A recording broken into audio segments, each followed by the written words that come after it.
So, are we live yet? Well, we're live, but we're not. We're live. One of the things that everybody's said so far is just how surreal it is kind of not having an audience. I know. It is actually helpful having somebody else in the room because you don't feel like you're talking to yourself quite so much. No. Hello. Hi, Sarah. Hi, Joe. We're going to take it in turns. Well, could do. Like all the best double acts. So we're just going to give it just a few minutes, just whilst hopefully we get some other people joining us. So we'll try and entertain you during the interlude. Interlude, yeah.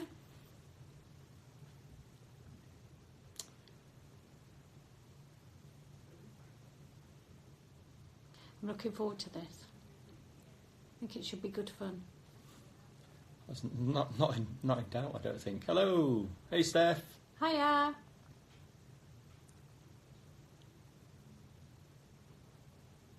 Lots of waves going on. Yeah, there are.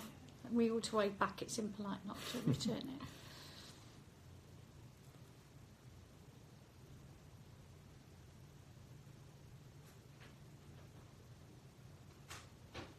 It's quite intriguing. You're just staring at your phone, waiting I know, for things. Waiting for things to happen. Waiting for what to happen. Yeah. Thinking about how you make what happen, actually. Well, aren't we just about to? Absolutely. That was a good segue.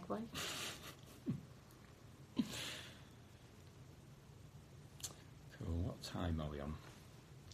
So, according to this, it's 13:01. Hi, Gemma. Hi. Please excuse the swigging from a glass. There's nothing in it but water. We've emptied the gin. Yeah, we emptied the gin this morning. Hi. Oh, Steph's asking how we are. We're fine, actually. We've had a good morning, haven't we? We've been chewing the cud, talking about stuff. We've been talking about stuff. Yeah, there's been some insights from Grand Union over here in Bedford. It's been very interesting. Hey, Neil. Hiya. The boss. Yes, indeed. Well done on your promotion, Neil. Cool. I guess we should probably... We love stuff too, Steph. We're surrounded by stuff, actually. We are. Surrounded by stuff. We should probably make a bit of a start, I reckon, because otherwise we're going to run out of time. So I am Adam. I'm the Assistant Housing Director at Broadland Housing. I'm also a member of CIH Futures, just before you come in, who obviously are helping us to do the human libraries. So hopefully you're going to enjoy this session with... Aileen Evans. I'm Chief Exec at Grand Union, and very kindly, as a result of the kindness of colleagues, Vice President Elect of CIH. So actually it's great to be doing stuff like this for CIH members. Brilliant. So we are going to do a session today about coaching and the value of coaching. I am a coachee and Aileen is my coach, and we've been working together for... A couple of years? Probably a couple of years, yeah. So we're going to talk to you a little bit about how coaching works, about why it's a valuable thing to do. Hey, I think that's Brendan. And there's Hannah up in Sheffield, about why coaching is a valuable thing to do for both coachee and for the coach. But I wanted to kick us off by just giving a Nietzsche quote, actually. Like you do, yeah. Sorry to start so lowbrow. But it's a Nietzsche quote from Viktor Frankl's book, Man's Search for Meaning, and it seems like a really good place to start for this session. So, he who has a why to live for can bear almost any how, and for me, that's kind of the purpose of coaching. So it's about trying to understand what my why is, and Aileen in our coaching sessions helps me to kind of refine what the focus is, what I'm aiming for, both in work and in life a little bit more generally. Hannah's literally just read that book. Of course, it's not just me. I might read it now. And another thing that's in that book that's of value and worth us just kind of mentioning before we sort of get into this is Frankel's obviously talking about his experience of being in Auschwitz and how he managed to keep going despite kind of such horrible circumstances. And he describes one of the last human freedoms is our ability to choose our attitudes to a given set of circumstances, which is obviously quite an amazing thing for him to be saying, given what was happening. But again, it's relevant to the kind of coaching conversations. Absolutely. I think what coaching unleashed for me when I was first coached, and I still have a coach, by the way. Hi, Philomena. When I was first coached, it was a revelation that I could choose another way to think and another way to behave and another way to act. And I did that by understanding my defaults. Actually, I understood the way I thought, and when you understand something, you can change it, or I could change it, and that was what was hugely powerful for me. And getting trained as a coach and then working with people like Adam is a huge privilege and a gift, because it enables you to ask questions to help others make those changes and have those light bulb moments that I had very early in my coaching journey. So why coaching? I guess I got into being a coachee and being coached by Aileen because I was kind of trying to kind of refine what my purpose is and what I'm aiming for specifically in my career, I guess. And so I, through the course of magic and the universe, managed to get linked in with Aileen. It was a bit more prosaic than that, actually. It was Alison who introduced us. Well, she is a force of the universe, actually. She's a vibrant force of the universe.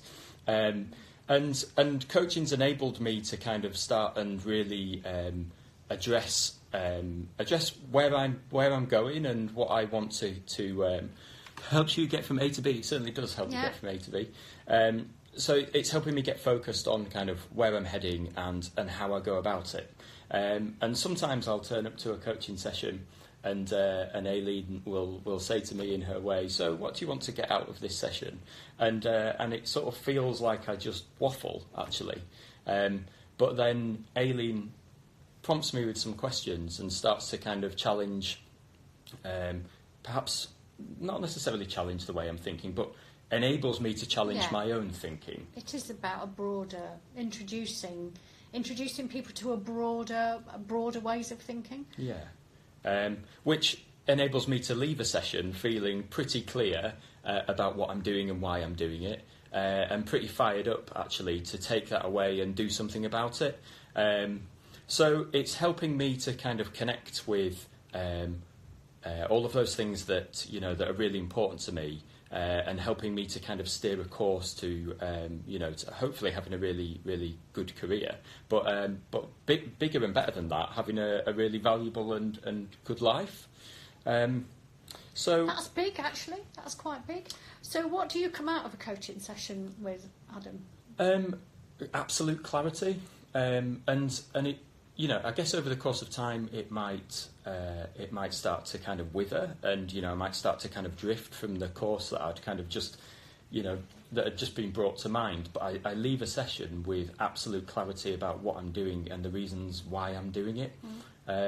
Which when you walk out of a coaching session, it's really refreshing to kind of feel that way, because I think often we're so busy that you're kind of wandering around, just sort of wondering how you're going to get the next thing done. You just do. Yeah. And taking time out. So I like to think of myself as quite a practical coach. So another thing Adam will come out with out from a session with is a list. A list. Homework. We've generated quite some impressive lists. Yeah, absolutely. In the time, some of those are things to do. and some of those are about things to think about, and the 30 things you're good at was about what you were.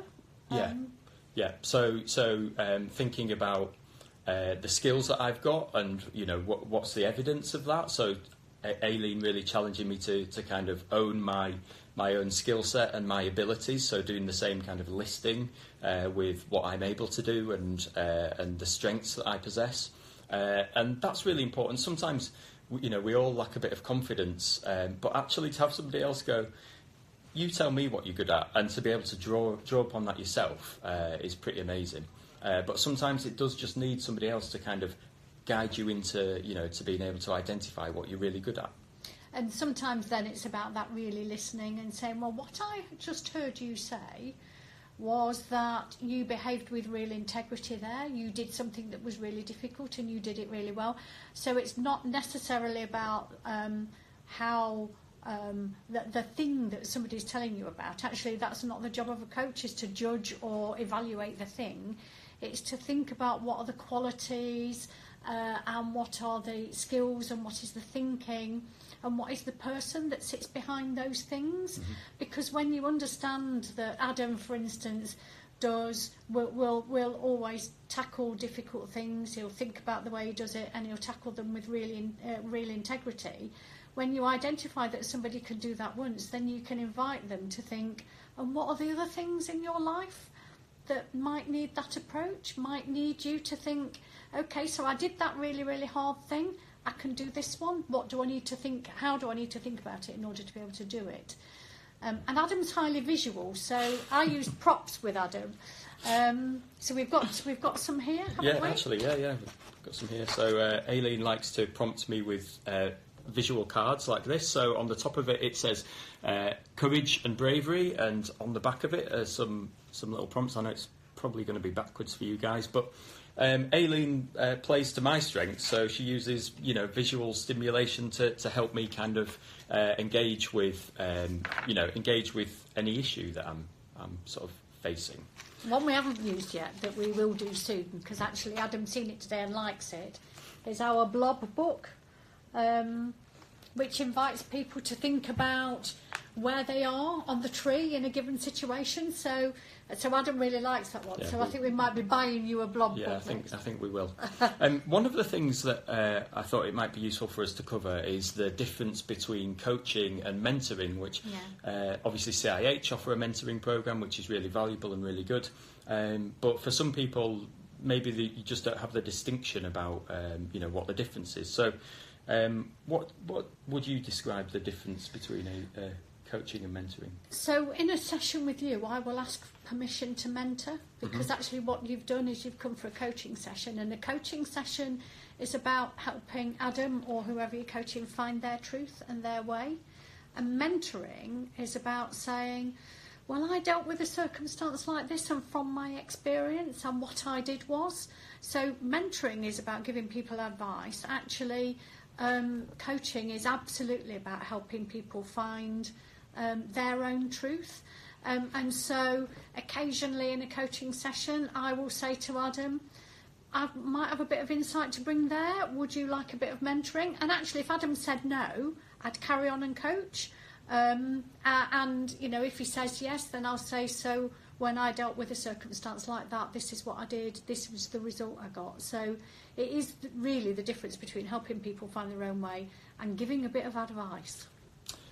And obviously, through the look of the universe and Alison Inman, I found you as a coach. But what would we say to people who perhaps don't, maybe they think coaching would be really good for them, but perhaps aren't sure? Yeah, how do you find a coach? So we at Grand Union are a coaching organisation. Coaching is our default style of management, and everybody who supervises staff in our organisation has coaches. Has coaching skills, so actually in Grand Union that's quite easy. But we lend our coaches out to people, is one thing I would say. So everybody's going to be tapping you up. Oh no, probably can't cope with, but we do because actually it helps people's skills to coach outside the organisation. But the other thing that your HR and organisational development teams will be completely au fait with what coaching is and what coaching does. Coaching is becoming much more common now, and so if your HR teams can direct you to somebody who's a good coach internally, then have a half an hour with them and see if you can build rapport and you can the relationship will work. That's a good point. Yeah, I mean, if not, then I think there is something about there are people out there who do coaching, and you can maybe have a 20-minute Skype session with somebody to see if you can get on. So I have a coach, and I Skype an hour, periodically. When I need some extra insight on something, then Skyping's a really great medium to do it. So, see, it's not necessarily travelling all over the country. There is that thing about we've got technology that enables us to do this stuff now. Yeah. So. You hit upon a really important point there, actually, about the sort of relationship between the coach and the coachee. And it is about building rapport, and it's about establishing that safety and that trust between each other. Because if I'm going to say, oh, well, I think I really suck at this, and here's a really bad example, or here's a really good example of when I did this particular thing badly, I need to feel safe in kind of talking to you about that. So I think, you can probably find some coaches that, pretty easy to come by. But I think it is about making sure that you've got somebody that you can really trust and you can really open up with to enable you to kind of get the most from it as a coachee, and to help you kind of connect with that purpose, which is, at the end of the day, what coaching is about. It's my role as a coach to create a safe, completely non-judgmental space, and so. When Adam is saying, well, I did this and it was really, really rubbish, actually, we're all really very good at measuring what we think we're really bad at against what other people are really good at. Mm-hmm. So, but it's about looking at what's behind that. My role isn't to judge. My role is to say, okay, so what was going on for you there? How would you like to do that differently next time? What outcome would you like, and what do you need to do differently to get it? Yeah, sure. What time are we on, by the way? So I think we are on. Well, we've got another quarter of an hour. So we've got another quarter of an hour. We at this point are supposed to open up for questions, which we obviously will do. And if you've got anything that you want to ask us about coaching, either about how you get into it or how you become a coach or what it's like as a coachee, then feel free to ask. I'll just check and make sure we've not had any questions just drop in whilst we were rabbiting on. Your eyes are better than mine, Adam. Yeah, 20/20 vision. So Hannah was typing a message and accidentally left. I hope you're back, Hannah. I think you probably are. That reminds me, actually, I was thinking about if you're connecting with purpose, then, and you're doing that in your work, then to have organisations that are really clear about their purpose. And an SYHA is an organisation that, in just a few words, settle at home, live well and realise your potential, have a really clear purpose. So if you get the opportunity to go and visit them, do so, because you'll walk away sort of understanding what an organisation with real purpose is about. So just drop that in there just whilst I think about it. Everybody loving a list and a visual. Yeah. Faisal loves a list. Faisal's all over lists and Gantt charts. Faisal's the chief planner. The best planner I've ever come across.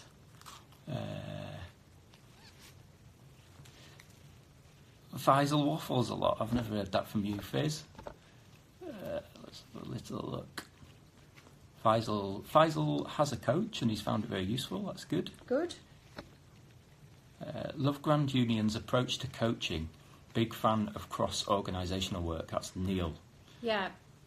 I think you're right. I think the way that you have coaching is just in sort of embedded in your organisational culture, isn't it? It's what we do. It's what we do, she says.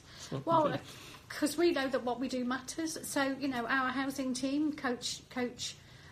So when we're trying to collect rent from somebody, actually adopting a coaching approach is really good at understanding. So what's different for you this week? what is it we need to do to help you pay the rent?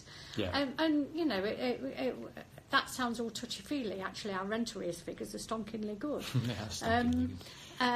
But they are that because we adopt a kind of a very personalised approach to helping people sustain their tenancies, and to do that they need to pay rent. And I think if you start with the outcome of that, then that's a really helpful way to see it. Good place to start. Right, we've got some questions dropping in. Good. So Faisal says, what's reasonable to pay, presumably for a coaching session?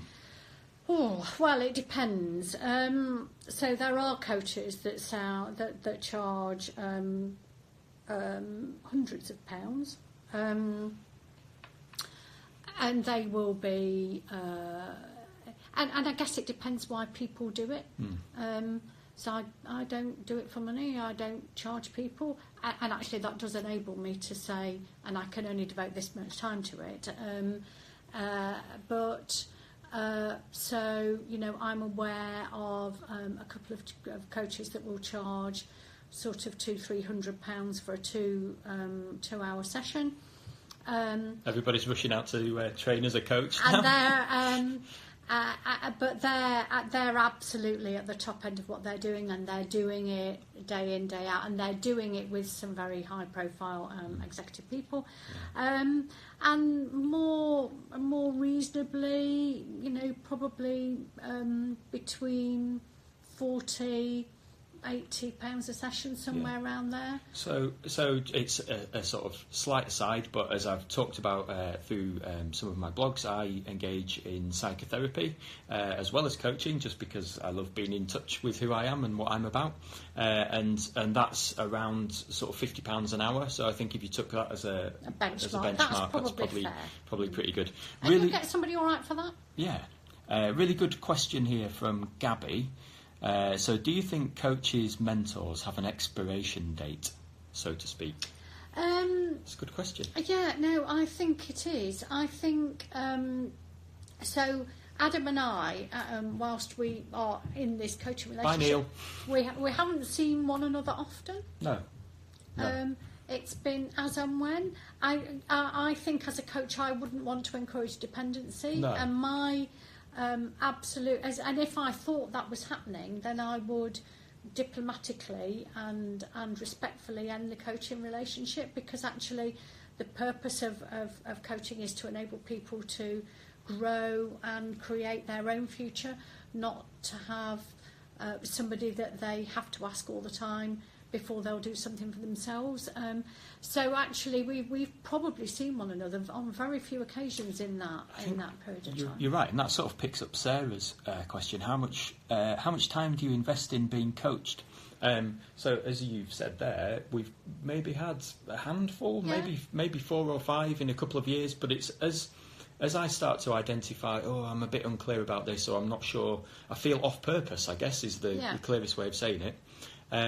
Then I'll think, right, I'm going to pick up the phone to Aileen and get booked in for a coaching session. And so I suppose it's not necessarily about having it as a habit necessarily, but having the habit of when you get stuck thinking, actually, there's another way here. And coaching's really great for unsticking stuck stuff. I think that's one of its purposes. So it's not. So yes, I think in answer to your question, Gabby, coaches can have an expiry date, but it's for you to work out between you when that time has come. Neil, before he disappeared, asked, "What have I done differently as a result of coaching?" Which is a good question. Well, that's a good coaching question, Neil. Well done. He's just dropped that, and then it's done the mic drop, hasn't he? Yeah. I guess it's being a little bit more disciplined about the commitments that I'm making to achieving purpose. So that maybe sounds a bit gimmicky, but if I've had a coaching session and I leave feeling refreshed and clear, which is what I've described to you, then I've got some ideas in my head about the things that I need to do. It would be really easy to walk away from those coaching sessions and kind of just get busy again and let those things slide. I think what I've done differently is kind of build a commitment to kind of pursuing those sort of actions really that come up as a result of the coaching session. So I think Angela Duckworth talks about grit, doesn't she? I guess it's kind of developing a bit of grit around the way that you approach what you do and how you go about it. So committing to stuff, I guess. Yeah, helping form new habits. Adam asked me a little while ago, do you have a clock in your room? I said, no, I don't have a clock. And he said, well, why don't you have a clock? I said, because the most important thing I'm doing is the thing I'm doing, is the thing that's in front of me. The most important person I'm with is the person that I'm with. And so, because what I found, what coaching helped me understand, was that I live my life in the future. I would always be worrying about the next thing, and so I would be with somebody thinking about what was happening next. And actually what coaching has helped me to do is to create a habit of living in the moment. And actually that's a far more purposeful way for me to spend my time. It does mean that I get late for things sometimes, and it does mean that Kim, who is my colleague here, who keeps me in order, does have to nag me a bit, but actually but it's just a better way. So my children are the most important beings in my life, well all the time actually, but when I'm with them in particular, I'm not thinking, I must get that thing done at work, because actually I'm with them, and they're the most important things at that moment. So Clive's just said, great suggestion, reusing Skype to hold coaching and mentoring discussions, removes the distance issue, can engage from Scotland to London. Absolutely right. Absolutely. And then Hannah has asked, is it worth having a one-off coaching session with someone you admire, or is it better to be a longer-term commitment? Can do both. Depends on the circumstances. And actually thinking about people you admire, then they can be with you, coaching you all the time. If you think about, so I've got this particular problem, how would they deal with that? It's a really great way of unlocking other thought processes with you. But so both are important, and both can work for certain circumstances. So try both. What time are we on? What time are we on? We are. We've still got ages. So it doesn't look like there's any more questions coming in. I guess so. One thing about coaching is that it's about trying to connect you with your purpose and trying to kind of align you with things that you find rewarding. And a friend of mine called Barry, he had a really good job. He was the chief exec of a social enterprise in Norwich, and he'd set it up, and it was thriving. And he's really he's a coach himself, and he's really into kind of connecting with his purpose. And he and his partner made the decision to throw it all in, and to go around the world, and to go off travelling, so that they could think about, so they afforded themselves the time Absolutely. to think about what's important to them, and were they still in the jobs that they were doing, were they still aligned with what mattered to them in life? And I can't say that I would do the same thing. I think it's quite a brave thing to do. But in pursuit of his purpose, he gave up essentially everything. And I just think that's a really good example about, there's extremes of how much you may be willing to kind of let up or pursue something. And there's a really good example there about somebody who's decided to just follow a different path. So he gave up material stuff. Yeah. In pursuit of finding a purpose in life that wasn't material. So it's kind of connected really with a sort of almost spiritual kind Absolutely. of spiritual being. So Dr. Gabby recently had a quick phone call with Ellie Holt, legend. After I had some questions, and that was so helpful. If that counts as a one-off coaching session, yeah, definitely does. I reckon, especially with Ellie, she's got loads of advice and good ideas. She's really well experienced in the housing sector. And I'll do that on a one-off from time to time. Oh, there we go, Hannah. Hi. Clive, the big concern I have is getting colleagues from small organisations where internal networks are small. Access to the opportunities you described. CIH membership aside, any suggestions to hurdle this? Right, so I think we're getting better as a sector in helping one another and being generous. And so your larger colleagues, your larger neighbours will have will be able to offer that. And it's about us all sharing, isn't it? Because I'm sure, Clive, you will have something that you can, you can offer someone else. And so, approach other organisations, approach, people in your wider network outside your organisation, and you'll create those opportunities. I'm certain you'll create those opportunities. Yeah. And you're so Clive's if he's still there, Clive's Leeds based. So actually, there's loads of organisations in the vicinity. There's Gabby in Leeds, there's Hannah in Sheffield. Yeah. Like already, there's people that you could be having kind of these sort of conversations with. Just as a kind of support, really. And Hannah's right. Actually, Twitter's a great place to network. It is. So I think and what you're doing is you're trying to find. So coaching is about finding ways of helping you think differently. And, I happen to be a formally trained coach who uses models and tools and insight and training to coach with. But actually you can get that from people all over. So when, one of the people I think about when I'm stuck with something in particular, of a particular type of issue, I think, so how would Alison Inman handle this? Or actually, how would Alison Inman's mum handle this? Yeah. The legend that's Alison's mum, and so the legend runs far. Yeah, it does actually. It's genetic, and so there is that. There are those people around you that you can just say, "I've got this issue. I'm a bit stuck. Can you help?" Sure. So what's that last one that's just popped in? One thing I struggle with when telling people about CIH qualifications is that the jobs in the sector don't necessarily need the qualifications CIH offer. Do you think this will change? That's a big one. Massive question. It is. How long have we got? I think we're just about finishing, but we'll try and answer it, shall we? Yeah. So I think what the CIH's purpose is to promote the art and science of housing and to skill people working in housing with those qualities, and that changes all the time. Yeah. So, like any trade body, it needs to think about how it reinvents itself and reinvents those skills. Totally. But watch this space, because the CIH are on that. Fizz is right on it. I was just about to say the green paper actually starts to talk about professionalism, Absolutely. and I think there's a bigger role for CIH to play. Following that, and CIH post know Grenfell. that. Yeah, CIH know that, and that's what they're doing. So yeah. Right, I think we've probably hit the buffers of time, so we shall end the session. Hope that's been useful.